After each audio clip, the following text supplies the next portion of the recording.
The carpal tunnel is a narrow passage running from the wrist to the hand on the palm side. Its structure comprises bones, ligaments, and tendons. It also contains a nerve passing through a network starting near the neck and shoulder and running down to the hand, called the median nerve in the carpal tunnel. It supplies sensation to the thumb, index, middle finger, and half of the ring finger. Carpal tunnel syndrome occurs when the tunnel or passageway is narrowed, exerting pressure on the median nerve, resulting in a limited blood supply. It causes swelling in the surrounding flexor tendons, known as carpal tunnel syndrome. It may be the result of abnormalities in the function of nerves. Sometimes pregnancy, diabetes, obesity, thyroid problems, menopause, and broken or dislocation of wrist bones increase the risk of carpal tunnel. Some obvious symptoms, including hand/wrist pain, numbness, shock-like feeling, and tingling sensation, may denote carpal tunnel syndrome.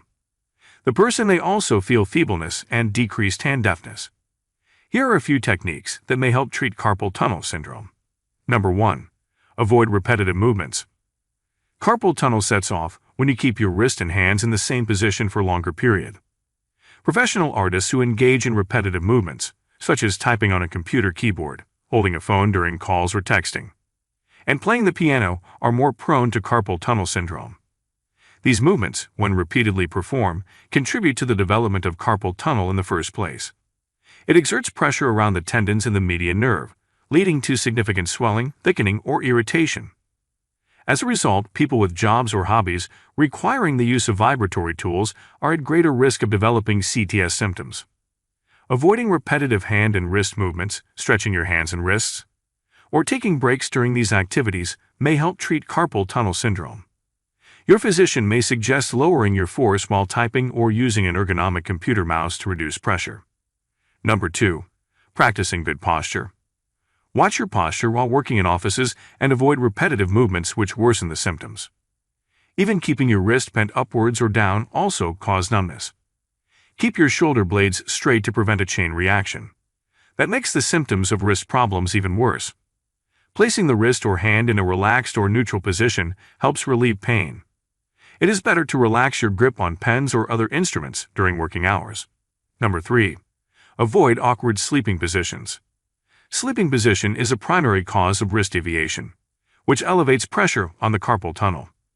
Sleeping on the hands or wrists in bent positions, or flexing in any direction for an extended period increases compression on the median nerve, leading to carpal tunnel syndrome.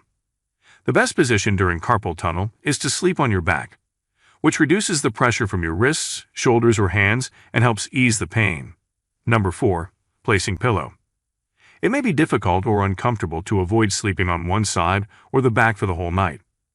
Placing a pillow under your arms while sleeping helps prevent you from moving into a position that would increase tunnel pressure. Wearing a wrist splint while sleeping may also reduce pressure on the nerve in the carpal tunnel. Number 5. Maintain room temperature. Usually the carpal tunnel gets worse in the places where temperature drops at night. Your blood vessels become narrow in cold weather, which causes your heart to work harder to pump blood.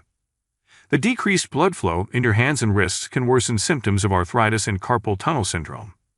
The damaged nerves increase interpretation of colder temperatures and send signals of throbbing sensation or sharp pain. People can treat symptoms of carpal tunnel syndrome by maintaining warm temperatures. Number 6. Nerve gliding exercises. People with carpal tunnel may seek consultation with their doctors or physiotherapists to benefit from exercises. These involve the movement of the median nerve within the confines of the carpal tunnel.